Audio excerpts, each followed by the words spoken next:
Hello, good afternoon. It's 17 minutes past 12 and welcome to Baina Midday News coming to you live from our studios at Benab House, Atomic Junction, Medina. I'm Khadija Kubra Kailan. Coming up this afternoon, 3 police officers crashed to death in Chichire Road crash on the Accra-Kumasi Highway. Also, Nurses Council suspends newly approved verification fee. And in politics, Electoral Commission's biometric verification devices not missing. Someone is keeping them, says Asiedu Nketia. Remember, this news is also live on Facebook and YouTube at Baina TV. Stay tuned for details of the stories.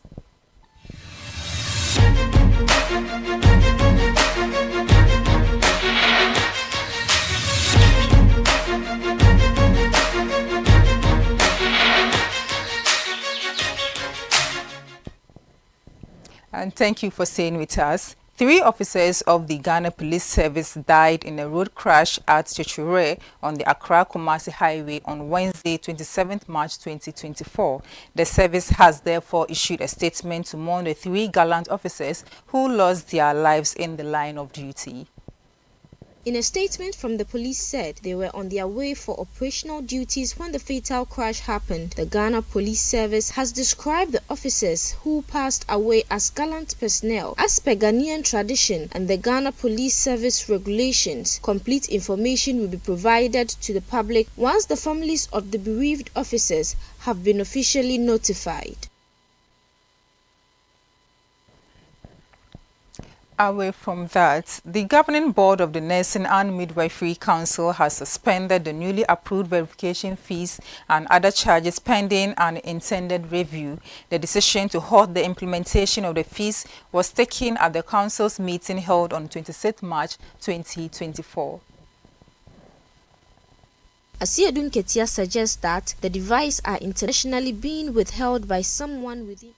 The 15th Governing Board of the Nursing and Midwifery Council has halted the implementation of the newly approved verification fee for the nurses pending its review. The Council, in a statement on March 26, said the decision follows discussions with relevant stakeholders regarding their concerns. However, the Council will revert to the previous fee structure in the meantime. The National Council of the Ghana Registered Nurses and Midwives Association (JRNMA) on March 22nd began a protest against the recent hike in verification fees for nurses. This was after Parliament announced a significant increase in the cost of foreign verification from 550 Ghana cedi to a substantial 3,000 Ghana cedi, representing a staggering 444.45% rise. Departments and wards where nurses and midwives operate throughout the nation were adorned with red bands as symbols of protest. And now in politics, the national chairman of the opposition National Democratic Congress, Johnson Asiedu Nketia, has cast doubt on the Electoral Commission's assertion that the biometric verification devices are missing. He criticized the EC for its failure to identify the responsible party for the alleged loss, despite the device being closely monitored during distribution and collection. Asiedu Nketia suggests that the devices are intentionally being withheld by someone within the system. His commitment follow allegations made by the minority in Parliament on March 19th, claiming the disappearance of some biometric verification devices from the Electoral Commission's possession, despite the EC's insistence that only 5 laptops are missing and that all BVDs are intact. Asiedu Nketia, in an interview on Asempa FM, argued that the BVDs come equipped with tracking capabilities and cannot simply vanish without leaving a trace. According to him, the BVDs are not missing. Someone is keeping them because if they have gone missing, there are trails for them to zero into the person who has the ones that have gone missing. If they were able to do that and arrest the culprit, they would have been fair. But if they come out to say that the BVDs are missing, it will not work. Asiedu Nketia announced plans plans to call for a technical audit of the EC's IT system by external partners to verify the integrity of the electoral process. He emphasized the need for certification to ensure that all components are secure and functioning correctly, underscoring the importance of transparency and trust in the electoral system. He further stated that it has become impossible to believe what the Electoral Commission is saying about the missing BVDs because from the distribution and collection stage of the BVDs, they have trackers. It is even more serious than ballot papers. Esiedun Ketia expressed concern that the alleged disappearance of BVDs could potentially compromise the election process as they are crucial for collating and announcing results. The $300 million loan facility from the World Bank to Ghana has officially been released for budgetary support. The amount was credited to the Central Bank's account on Wednesday, March 27, 2024.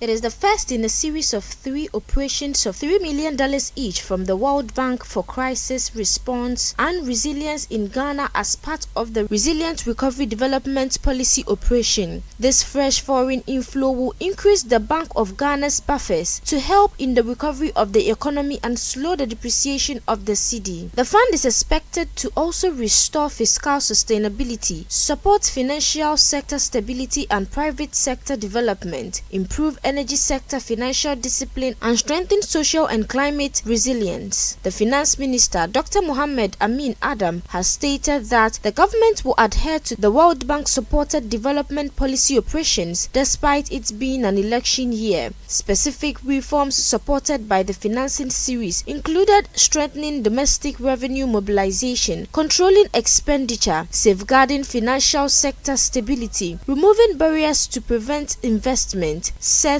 the energy sector on a sounder financial and operational footing, strengthening the country's social protection system, and mainstreaming climate adaptation and mitigation across policies. Ghana is expecting a total disbursement of about $1.2 billion from its development partners, namely the International Monetary Fund, the World Bank, and the African Development Bank before the end of 2024. And in other stories, the Methodist Church of Ghana has called for peace and civility throughout the electoral process. At a news conference held on Wednesday, March 27, the presiding bishop of the Methodist Church of Ghana, Most Reverend Dr. Paul Kwabena Boafo, emphasized the importance of fairness, neutrality, and respect in maintaining the country's hard-earned peace. Most Rev. Dr. Paul Kwabena Boafo called upon the Electoral Commission to uphold fairness and neutrality at every stage of the electoral process. This, he said, will engender confidence in the integrity of the electoral system. The Methodist Church of Ghana also urged political parties and independent candidates participating in the elections to refrain from using inflammatory or abusive language during their campaigns. With tension often running high during election season, the Methodist Church of Ghana called for a collective effort to safeguard the peace that Ghana enjoys. Most Rev. Dr. Boafo emphasized that maintaining peace requires the commitment of all stakeholders, including citizens, political leaders, and law enforcement agencies. He added that with the support of all stakeholders, Ghana can reaffirm its status as a beacon of democracy and stability in the region. And this is it for our midday news. For more stories, log on to our website, bainamultimedia.com. I'm Khadija Kubra Keilani. Have a good afternoon.